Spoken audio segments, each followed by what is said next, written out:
Gomak ingin menyatakan sokongan penuh terhadap belanjawan tahun 2024 bukan sahaja sebagai belanjawan dengan peruntukan terbesar dalam sejarah Malaysia, tetapi saya yakin belanjawan ini mampu untuk membentangkan hala tuju baru dan juga memulihkan ekonomi setelah berdepan dengan pandemik COVID-19. Antara perkara yang begitu positif dapat dilihat ialah keyakinan kerajaan dalam memastikan hasil terus dapat ditingkatkan. Sebagai contoh, pada tahun 2023, sebanyak 303.2 bilion ringgit Malaysia telah dihasilkan oleh kerajaan ataupun terimaan yang diterima oleh kerajaan pada tahun 2023, dan pada tahun hadapan insya-Allah berdasarkan daripada perkeliling baru yang kita dapati peningkatan lebih 4.9 bilion kepada 308.1 bilion ringgit Malaysia, yang saya percaya kalau dapat disagihkan dengan baik dan saksama dapat memajukan dan juga memastikan kelestarian ekonomi dan juga kehidupan rakyat dapat dipertahankan. Yang berhormat yang saya kasih sekalian, jika kita lihat daripada hasil yang telah dibentangkan dalam buku belanjawan ini, 39.7 bilion adalah datangnya daripada cukai pendapatan rakyat ataupun bersamaan dengan 13.1%. Manakala cukai korporat daripada swasta pula keseluruhannya berjumlah 98.4 bilion ringgit Malaysia, yang bersamaan dengan 32.5% daripada keseluruhan pendapatan negara, dan ini bermakna 2.5 kali ganda berbanding daripada cukai yang dibayar oleh rakyat melalui cukai individu. 32.5% penerimaan cukai korporat daripada syarikat, manakala hanya 13.1% daripada cukai individu. Jika kita bandingkan hal ini dengan negeri-negeri maju di Asia seperti Jepun, Korea Selatan, trend ini wajar kita bimbang. Kerana di Jepun, pungutan cukai korporat berjumlah 18.7%, manakala penerimaan daripada cukai individu adalah dalam sekitar 11.7%.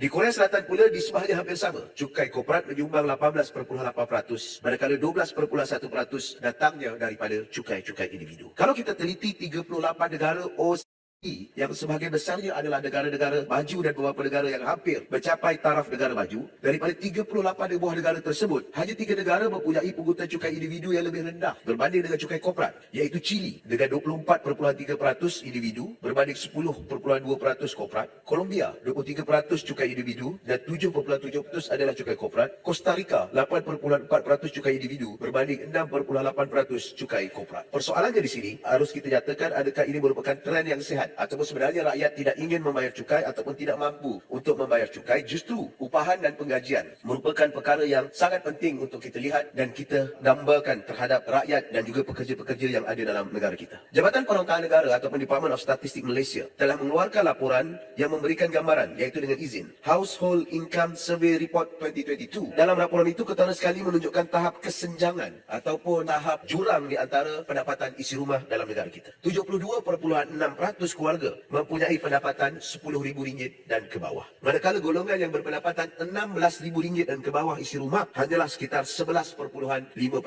Ini bermakna 89.5% isi rumah di Malaysia mempunyai pendapatan lebih rendah daripada RM16,000. Dalam pada masa yang sama, 40% daripada 89% itu mempunyai pendapatan kurang daripada RM5,000. Ini dengan terang menunjukkan bahawa masalah utama, punca utama yang membawa kepada keresahan di kalangan rakyat dan juga persepsi terhadap ekonomi negara seolah-olah menyisihkan mereka dan tidak memberi peluang yang bermaruah untuk mereka meningkatkan kualiti dan taraf hidup secara besar. Walaupun dari segi perangkaan pengangguran kita mencapai apa yang disebut sebagai full employment dengan kadar pengangguran 3.0%, namun kita masih lagi belum dapat mengatasi isu kualiti pekerjaan yang menawarkan gaji yang tinggi ataupun gaji yang lebih berpatutan, yang menyebabkan sebahagian besar isi rumah menerima gaji di bawah paras RM5,000.